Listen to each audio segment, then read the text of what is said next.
If you could give us a breakdown of MTCs, where they've come from and how they've come about. Well, there's something that could take all day. The MTCs are minimum technical competencies that an installer or a surveyor have to meet as part of the requirements of competent person scheme. So anyone that's a member of a competent person scheme has to meet these minimum requirements. As to where they came from, we got together as an industry, a lot of players in there. So you've got the competent person schemes, you've got the different federations, sector skills councils, and ourselves. We sat down, came up with what we thought were the minimum requirements, and pushed them about for quite some time to come up with what we've got now. And it's been a long process, hasn't it? It has. We started work on this probably early 2012, late 2011. They were finally approved by the government, by DCLG, in September 2012. So they have been around for 2 years now. And do you think it's a good thing? And the reason why I ask that is a lot of the industry at the moment, if you believe the latest figures, are not ready for it. I think it is a good thing. I think we're getting a lot of feedback from the industry that they recognise that something had to be done. You know, we want to recognise skills, we want to recognise the competence and knowledge of installers and surveyors. And to be fair, a lot of the comments that we've had back is that, you know, it's been a long time coming. The principle of the idea for me is good. I mean, I work for an installation company as my actual day job. So we had our lads go through the qualification process anyway, and I think from our perspective, anything that stops any man in a van thinking, yeah, I can fit a window, I can fit a door, undercutting the good, genuine businesses out there who train, who employ, who are in business to do a good job. Anything that cuts the cowboy, or at least tries to cut the cowboy factor out of it, is a good thing. It's a tricky process. I think our lads found it not the most straightforward thing in the world, but they could see it was worthwhile, and we can all see why it's worth doing. The key is that there's obviously different parts to the MTCs. There's practical and there's knowledge. There are different routes to proving that you've got that knowledge and that competence. There's obviously the qualification side. You can do one of our qualifications, which is a process where an assessor will come out on site, discuss things with you, observe. Is that a GQA assessor? That's, yes, a GQA approved assessor, yeah. And then there's the MTC, what the competent person schemes are called in the industry, experience route.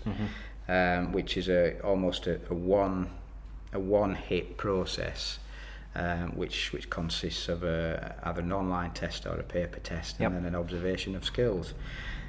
The two routes are there because different people learn or can prove that they've got the skills in different ways.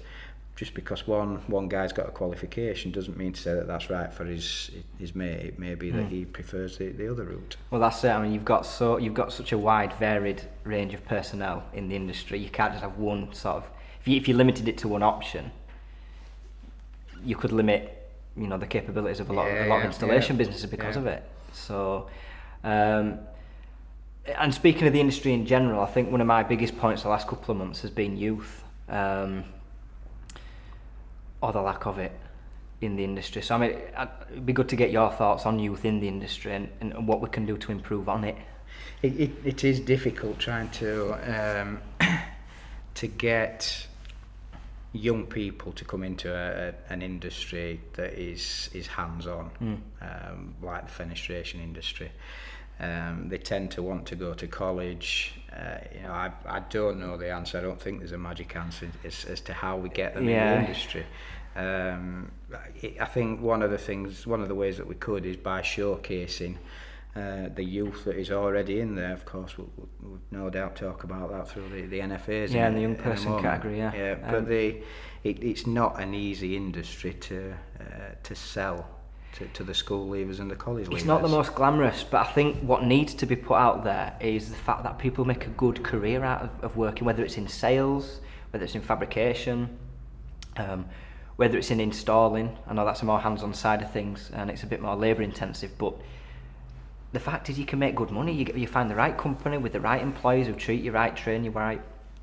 You can make a good living and a good wage out of it. I think that fact is lost. I think one of the key things is that there are companies out there that will work with providers, will work with our centres on delivering a good, real apprenticeship, which covers everything. One of the difficulties at the moment with the way that the government has funded qualifications is that what is termed an apprenticeship isn't really an old-fashioned apprenticeship. No. So they're not like the old apprenticeships. No, and I think that's one of the issues that we've got. You talk about apprenticeships now, and the term seems to have lost its meaning. But there are a lot of companies out there that are taking youngsters on. They're not rushing them. They're giving them good, proper 2-3 year apprenticeship style development.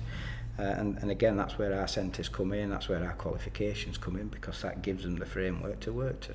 Speaking from experience, our service engineer, who works at our installation company, he's 26 now, and he's worked with us since the age of 16. He did an apprenticeship where he worked with us, I think maybe 3 or 4 days a week on site. So our existing service engineer at the time would take him out on jobs, training him, showing the techniques and so on, and then he would go to his college in Whitwood in Castleford to do his actual apprenticeship, and that was a 2-year course.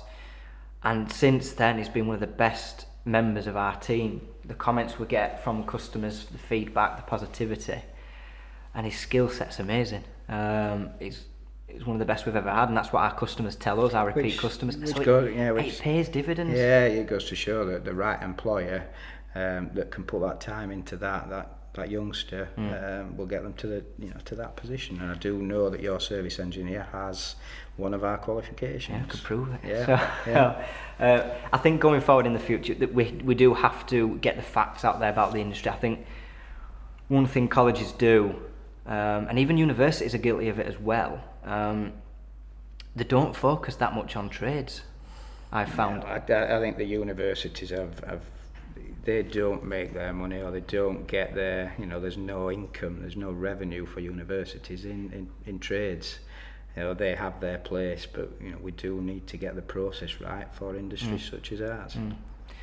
It's not an easy question to answer though, is it? So we could continue to talk about that. But going on to the young person side of things, our aim with that one was to try and sort of change the perception that all young people are lazy, because I think it's well documented in the media that there's near to or above now 1 million young people out of work, and I think unfairly they've been given the tag of being lazy.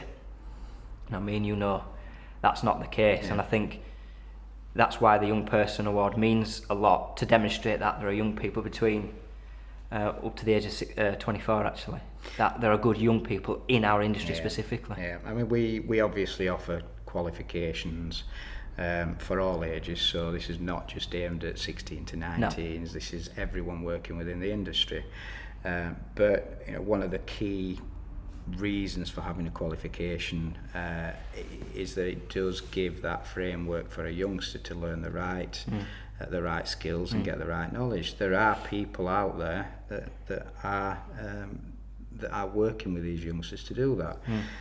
We see it all the time. I get out there, I see colleges, I see providers working with young people, and these are youngsters with. And they're not lazy. They're not layabouts, are they? They're hard working. They're getting stuck in.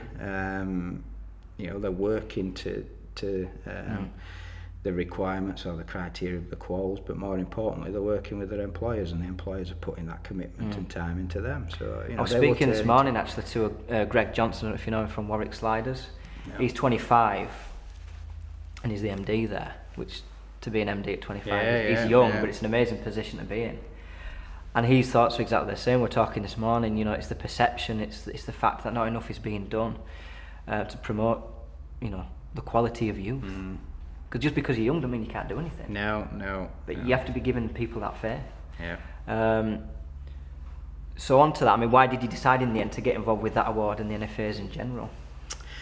Well, the NFAs, I mean, we've been involved with yourself and the NFAs since the start. Yeah, from the beginning. We are a people development organisation, so we recognise skills, we recognise skills gaps, we work with providers. The Young Person Award, it fit with everything that we stand for. To be able to raise the profile of youngsters within the industry, you know, and see someone being recognised for the effort and commitment that they're putting in. That's fair enough, and obviously, you know, it's appreciated you've been giving us support from the start, and it's, as you know, these things only happen with industry support. So we do appreciate that, and obviously you're going to be with us now for another term, up until the end of next year, where hopefully the awards will be even bigger and better next year as well. Speaking of some fun stuff, the race day. So as you know, we plan to announce the winners via video at the end of this year, just before Christmas, which will be a nice present to all the winners, I'm sure. But then we'll get to have some fun, so we'll get to take the winners and the main event sponsors, which you now are, down to Brands Hatch to race some cars. So have you been deciding who in the office is getting those privileges? I think I'll be coming down. Whether I'll drive, I'm not sure. Not being a car person, but I think the important thing for me is that it is something that will appeal to the winners. It's something that will appeal to sponsors, and it's different. That's one of the things that I liked about the NFAs, and you know, obviously you and your team. It's something different. It's not the norm, and I think it'll be a fitting end to the. It'd be a good celebration. When we were coming up with ideas, we didn't want to do something that had already been done, and because, like you say, the awards are different. There's nothing like our setup, the democratic process of how people nominate and then vote. And we thought, why should the event be any different to that? And we thought, cars are fun, cars are exciting. So we had a look around and thought what our options were, and we found Brands Hatch, and the range of cars is going to be amazing. The nice thing is people get to have some hands-on experience with the car, so it's not as if you're being driven round. You get to drive it yourself and experience the excitement. I'm a car person, so I can talk about this all day long. But I'm not a car person. I think everyone's good, whether you're a car person or not. You're going to enjoy that sort of day out. It's going to be the camaraderie. It'd be nice to get all the winners in the same room and the main event sponsors. It'd be a nice, relaxed, fun day out. Looking forward to it. It will be good. It will be good. And just to finish on, really, the awards we plan are here to stay. So, you know, where do you see the NFAs being in, say, 3 to 5 years' time? I think that it should be something that the industry aspires to. You know, the NFAs, you've said the NFAs are here to stay. I think the winners from last year should be proud that they were winners in the first year.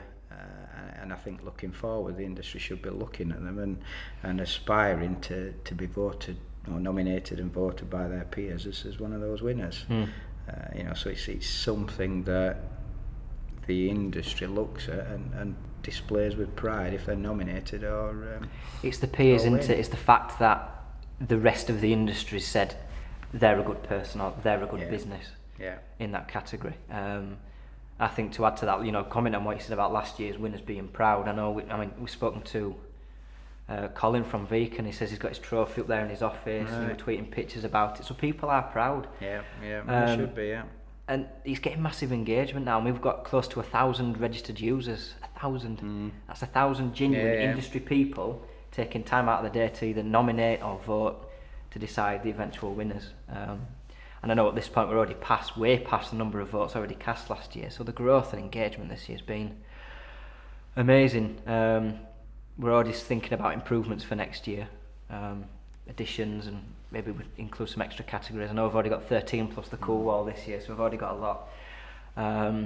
It's good from our point of view because you know there's obviously names in there that are industry recognised names. There's some I'm sure you'll be working with a couple of them. Anyway. There's some that are not as instantly recognisable. You know, some of the winners from last year we already worked with. You know, good to see the young person last year came from one of our centres. So it's not just John from Listers. yeah. So it's not just, you know, he's got that pride in he's been voted by his peers, the young person, but you know, Listers get that. But not only Listers, PM Training, who worked with him, they're one of our centres. So they've, you know, it's good for PM Training. It's their own pride in that person there that they've worked with. You know, they've had involvement in his development. And this is the good thing. The NFA, because it's so widely engaged, it connects so many areas and corners of the industry. You know, and like I say, it is here to stay. We plan for it to grow year on year, and as you say, make it something everyone wants to, which I think they're starting to do already, aspire to it. So just to go over it one last time, so the voting will end 1st of December, I think it's 11:45, with the winners to be announced via a special video with Michelle, our presenter, just before Christmas, before the industry breaks up. And then the race day itself to hand over the trophies and get the main sponsors down is going to be at the end of March. But to keep in touch with all the latest news and updates, would be best to follow us on Twitter at NatFen Awards and the news section of the website as well. Which I'm sure you promote. Yeah, we're following you obviously, and we're promoting it as well. But I'm sure good to hear that your followers are many. They're stacking up.